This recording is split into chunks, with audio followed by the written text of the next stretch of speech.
You guys here today is to hear the man who has been on a 15-year journey to make this movie and to bring it to today in this theater. And that man is Genndy Tartakovsky. Please come welcome. Let's do some cheering.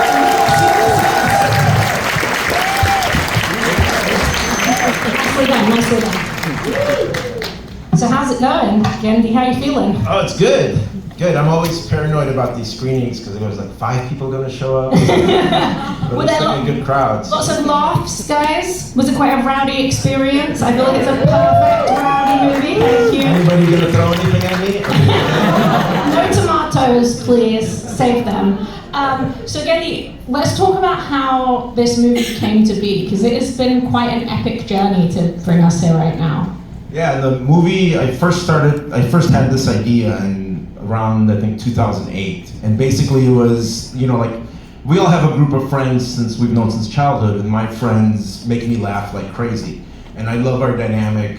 And I always thought, like, well, can I take this energy and this idea and translate it into animated characters into like an adult film? And so I thought, like, yeah, that could work. And at the time, I think the Judd Apatow movies started to happen. So I realized, like, yeah, he's doing the same thing, And so that was my pitch. So I went to Sony Animation, ironically, first, and I gave my pitch, and Hannah Magella, who was part of animation, she loved it. She got what I was going for. But she goes, you need a concept to wrap this around, right? And it was one of those things that never usually happened, but I'm sitting there, and as she's saying it, like, lightning strikes me. I don't know if it was the animation gods talking to me or whatever. And it just goes, oh, well, what if it's a dog and he finds out he's going to get neutered in the morning? And it just came to you like that. It was literally just like that. And everybody in the room laughed. And then we started writing. It got bought in the room, basically. Yeah, and how long have you been working on it from then to now? Right. And then we do a script, and then she gets promoted and animation, and the executives come in and they go, no, thank you. And then we start on this journey of, like every year or so, I would try to pitch it somewhere else. We would punch up the script.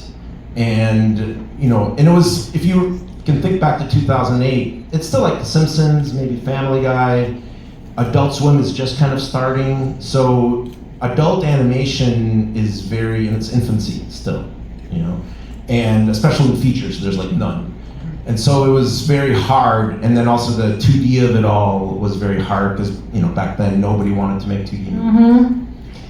So in that case then, let's talk a little bit about that adult animation landscape and how it's changed, because we're really in a great place for adult animation right now. More than ever, we've got people watching anime from all over the world. We've got shows like, Comic Big Mouth, and then obviously there are other shows that are really hot right now. How did seeing adult animation kind of have this surge? I don't even know if it's a resurgence, but this kind of new era. How did that change how you approached Fixed and how you were taking it out? Well, it kind of didn't. Because I had it already, it was already adult. Like my initial inception of it was kind of like this, basically. Different gags, different story plots.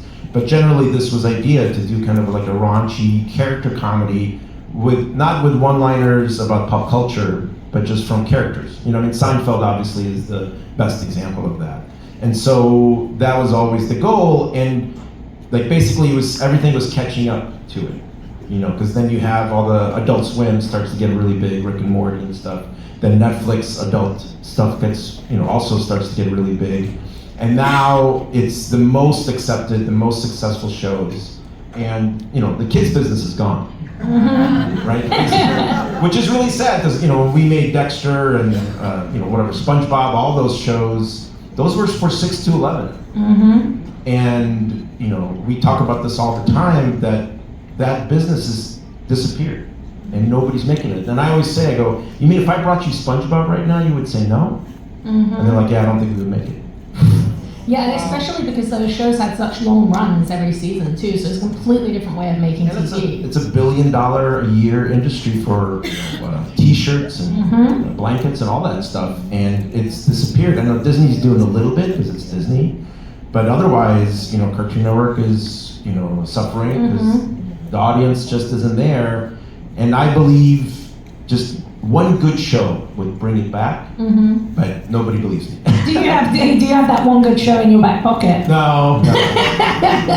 Well, how does it feel then to be in a situation where not only did Fix get made in the way you wanted it to get made, with an incredible cast, and it found a home at Netflix, and not only that, but now you're here screening it. What does it feel like to have just had an audience watch this and know that it's going to be available, all over the world soon? It's I keep waiting for it to get canceled. Because every review that comes out, every screening, I always worry, somebody's going to pull the rug out from under me. And while we were making the movie, it was every week. They're like, we're still making this, right? We're still making this. And every time we would get a story note, are they going to cancel it? Are they going to cancel it? Because it's so unusual, to do. R-rated, hand-drawn, well-animated, character-driven, original movie. Yeah, and something else I really loved about it is it's not just adult in a obviously very raunchy, kind of rom-com sex comedy way, but there's also gore. You were also okay, what else can we do in R-rated? Let's just kill these girls. So could you talk a little bit about, you've always been, I think, at the forefront of pushing boundaries of what animation kind of thinks it can be. So what was it like to get to do that in this space where you were getting to make a feature-length R-rated animated movie and we're kind of given that free creativity? And it's an interesting question because it is you have to push the industry, I feel in baby steps. I could easily do, and I have, a project that's a dramatic action, a Ridley Scott type film, but it's animated for adults, but nobody's ready for that. I mean, I'm sure you guys are ready for it, but the Guardians are not ready. And so they tell me, they go, we don't know who the audience is for this.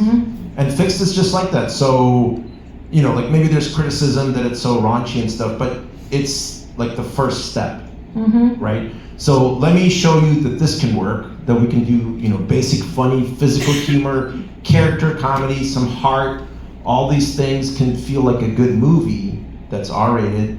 And then if that opens the door, oh, now I've got this. Yeah, because we have had it, in the past, obviously, something like Grave of the Fireflies, a really traumatizing movie but the American studio system does seem to have not caught on yet to this idea of animated films for adults. And you can never bring up the success of Miyazaki or any of that. And I could never even say that because I'm not Miyazaki. And so, in Japan and Europe, adult animation is much more accepted. And so here we're just trying to, it's again that first step in through the door. And then if it's not an IP, they'll make a Simpsons movie. Yeah. Well, I think as well, something that is really interesting there is if you're talking about this as kind of a gateway to adult animation, you really do a great job of bringing a lot of the humor and character of traditional kind of Looney Tunes or Hanna-Barbera. There's a lot of cartooning history here that I think people will recognize from kids stuff, and then hopefully that will let them into the kind of saucier, sillier, crazier aspects. So could you talk a little bit about your influences on working on this? And it's funny because it's kind of happened not purposely, because basically my sensibility is, Tex Avery, without the buggy eyes, but just the style of animation, Warner Brothers, Popeye, Hanna-Barbera, it's even, 50s Disney especially.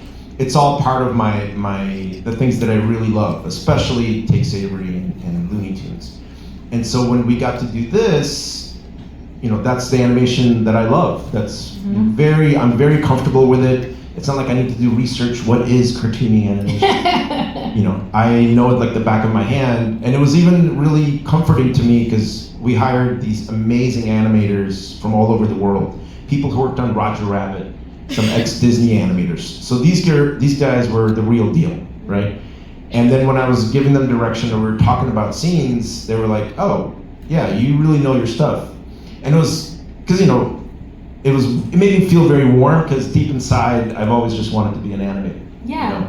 And so then what happened was we did the movie and the animation, and the animation became, because it was successful, it felt nostalgic. And so it gave this accessibility to this movie so that everything isn't new. You're like, oh, that animation is somewhat familiar to me because it's cartoony and expressive and extreme. It's something that I've seen before, but then this material is a little bit more pushed. You know? So it became, I always feel like it made the audience a little more comfortable accepting the balls and the butt and all that stuff. Well, speaking of that aspect of it, was there a specific gag that made it into the film that just absolutely killed when you were like talking about it with the crew making the movie? Do you remember one where people were just kind of losing their mind? Well, the climax. Yeah. Pun very intended. That scene was my test, basically. And I don't know how many executives, when they read the script, said, well, maybe we'll do the movie, but you gotta cut this scene out. And I go, well, then you don't understand this movie, because it literally is all about this scene. And for myself as a director, writer, whatever, the goal is to have a sequence where everybody's laughing from beginning to end. And those are really hard sequences to come up with, right? Because sometimes there's a good joke here and there, but otherwise people are just enjoying it. But that's one of the few sequences where people start to giggle, and then you get it, and you start to laugh, and then you kind of squirming and laughing all through the thing. And it was because we were working with Sony Animation and New Line at the time, and so the executives, especially from Sony, used to do just family films, right? And so this is like an R-rated film that they had to give notes on, and it's shocking. Right?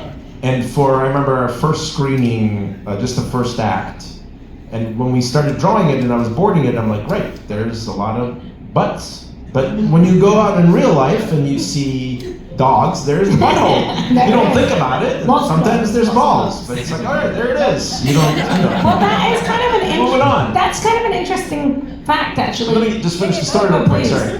And so they watched the first act, and the first thing they said was, like, wow, there's so many butts and buttholes. So many balls and buttholes. And I go, yeah. And we had this 30-minute intellectual conversation. Is it too much? Is it not enough? Like, what are we doing and everything? And how did you land on the correct amount of buttholes? We had to count. It's that recut version of it was just, if it felt buttholes. Like, I know my sensibility isn't gratuitous, and so I kind of trusted my gut. Like, this feels, like there's no dog penises. Everything is in good taste. Yeah. Use that as the pull line, guys. Made by famous family studio Sony Animation. One of the things that I'm really interested to ask you about, you mentioned that this was based on your friends and kind of this friendship group. Does it feel weirdly vulnerable to put yourself and your friends up there in such an outrageous, like people are going to be like, okay, so how did your friends influence this story? I never thought about it that way. No, it makes me feel good because it is, look, they're very exaggerated personalities, but they laugh, like especially the guy who Lucky is based on. He's like, so I eat cat shit? Like, really? So, and I go, look, it's a joke. It's, he's still lovable. Everybody loves Lucky and whatever. And so that part of it is good. And actually, I was in the movie as a Russian husky dog. And, but I cut myself out because there was kind of too many dogs. And you were like, this is one too many dog buttholes. Yes. When it comes to kind of, you touched on this, but what was the process like of animating it? And how incredible was it to kind of see what you've been working on for so long start to come to life in this really beautiful traditional animation? It was incredible because I never thought I would get it at this level, honestly. Because it's a low budget movie, and so I made a list of 10 animators that I wanted to work with all over the world. And we got, I think, 8 of them. Which was incredible. And then they started doing it, and they were animating, because they got to go faster than, a normal feature studio. And so they started animating, and the scenes were incredible, much more fuller and stronger than I ever imagined. I thought we would get like a TV plus quality, right? But now we're getting really theatrical quality animation. And then they would start seeing each other's scenes, and start feeding off of it, Mm-hmm. you know, and everybody would, you know, watch a scene and everybody would laugh. And also, they were energized because they've never worked on material like this before. Mm-hmm. You know, it's either like princesses or, not there's stuff wrong with that, but it's, you know, it's very kind of repetitive. Yeah. You know, here's the handsome male hero or whatever, and now there's like, oh my God, there's this crazy dog, and this, and the balls come alive, and you have to do the, you know. The balls do come alive. They are characters in the movie. I think one of the things as well that really struck me when I was watching this was that, you know, you really get it. I've been saying to people, like, that first 10, 15 minutes, they are saying that's the test. It's like, do you think this is funny and can you commit to it? And if you do, I was really surprised by how much kind of heart and sweetness and this kind of story of acceptance between these friendship groups. So could you talk a little bit about why that was just as important as the gross, crazy, kind of saucy stuff? It was. It's if the characters didn't work, then the movie would fall apart. Because like, basically after those first 10 minutes, you're like, oh, I get it. It's just this joke, you know. And so we had to. It's always about the characters. Even for me, it's even beyond the story. If you can make the characters and the emotions and the relationships between the characters make the audience feel it, then it would be successful. And it was, you know, like Primal was kind of my biggest slap in the face with that realization where Primal, I thought, well, it's gonna have all this sexy violence, right? And people are gonna really just comment on the violence. Meanwhile, I'm working so hard to make this relationship between, you know, man and beast. And then when the reactions came out, once we premiered, it was all about the emotions. You know, it was so gratifying. And this was the same thing. You know, number one, you have to have it be funny. You know, that's super important. Two, the characters have to shine, right? And then three, all the kind of the shocky, more type of humor exists. And we have, you know, dog humor.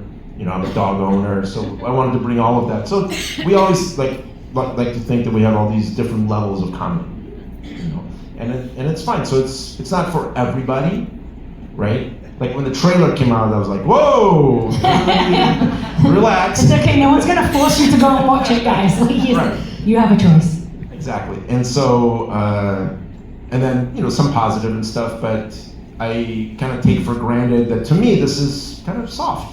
Mm-hmm. It's not really me pushing. Like, we could have made it so gross. Every wrinkle and nook and cranny of everything could have been disgusting. Mm-hmm. So we kind of, you know, controlled ourselves. Yeah, that's for the sequel. So when it comes to kind of, not only did you get this incredible level of animation, which is so important to you, but the voice cast is also pretty incredible. So could you talk a little bit about kind of getting to hear those characters brought to life by these incredible actors like Idris Elba and Bean? Like, what was that like for you? It was great, and it was very nerve-wracking once we started the casting process because, look, it's a R-rated movie, right? It's not everybody's thing, and we would get some rejections. You know, and so I was getting nervous, like, I know the studio needs a name, right? Because that's, you know, people who are gonna help sell the movie. And then once we sent it to Adam, he totally got it, right? It's his brand of humor anyways. Completely, yeah. So that was the perfect fit. And then we had a list for Rocco, and Idris Elba was on the list. And I was like, there's no way. Like, they're talking about him becoming James Bond. How is he gonna do, you know, this movie? And so we had some drawings, and we sent him the script and some drawings. And he loved it. He totally got it. And initially, the idea of Rocco was like a tough dog, right? So it was more of like a, hey, how's it going? Like almost like a Clint Eastwood type of read. So we were in the booth, and this was during COVID. So he was in London, I was at home, and over Zoom and stuff. And he started acting, and he was like, "Bo, how's it going?" And he was like, huge. And then I was like, oh, but it's still really funny, and he's owning it, and I want him to have fun doing it. And he's like, I don't do a lot of this. Is this okay? And I'm like, yeah, it's great. Just relax, and you know. And then so we kind of changed the way he talked and acted, and it all kind of fit in. And then the best story of all was Catherine Hahn. Mm-hmm. Because I worked with Catherine on Hotel Transylvania 3. And so we just had a relationship. So, and she does lots of raunchy stuff, right? Yeah. She's great. She's hilarious. And writing for a female character is difficult, you know. And You've got to be more thoughtful on it. It's not your experience. And so I always felt like we know Honey is the awesome girl next door, right? And she's also one of the guys in a way, with Bull's best friend. But we were holding back a little bit on her. So we sent her the script, and she calls me. She's like, look, I love this, but I'll only do it if you write me as funny and raunchy as the guys, right? And so she gave me that permission, and we rewrote all her lines, and she just went crazy with it. It was her speech about when grandma comes over, riding her bony knees. So funny. I still love that line. It's so good. Okay, now that the movie is about to be out in the world, we've just had this incredible audience watch it.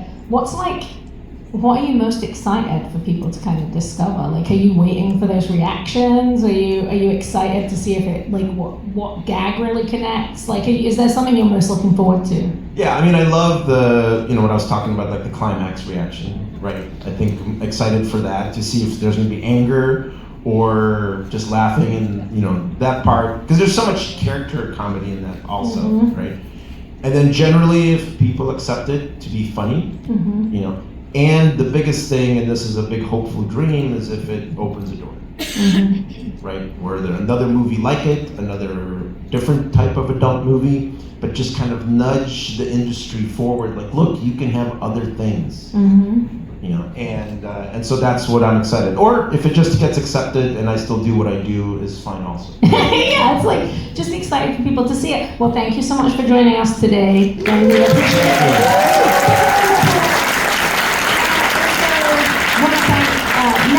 And Genndy for making this screening possible.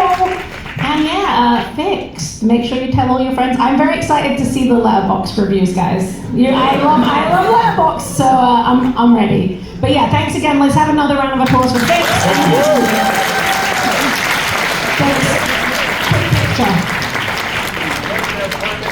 Beautiful. Yes. Stunning. Lovely.